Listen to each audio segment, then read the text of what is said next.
মালয়েশিয়ার নেগ্রি সেম্বিলান রাজ্যে রাস্তার পাশে খাবারের দোকানে ধূমপান করছেন দেশটির পররাষ্ট্রমন্ত্রী মোহাম্মদ হাসান। গত রোববার এমনই এক ছবি ছড়িয়ে পড়ে সামাজিক যোগাযোগের মাধ্যমে। ওই সময় তার সঙ্গে ছিলেন আরও কয়েকজন।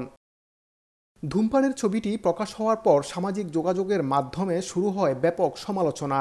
বিষয়টি স্বাস্থ্যমন্ত্রীর নজরে এলে তিনি নিজের এক্স অ্যাকাউন্টে ছবিটি শেয়ার করেন। পাশাপাশি লেখেন, পররাষ্ট্রমন্ত্রীর কার্যালয়কে বিষয়টি অবহিত করেছেন তিনি। ধূমপানমুক্ত এলাকায় ধূমপানের কারণে পররাষ্ট্রমন্ত্রীকে মুখোমুখি হতে হবে অর্থদণ্ডের। এদিকে নিজের অপরাধ স্বীকার করে জরিমানা দিতে রাজি হয়েছেন পররাষ্ট্রমন্ত্রী নিজেও।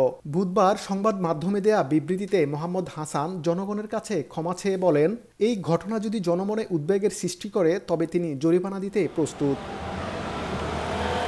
মালয়েশিয়ায় 2019 সালে সব খাবারের দোকান ও রেস্তোরাঁয় ধূমপান নিষিদ্ধ করা হয়।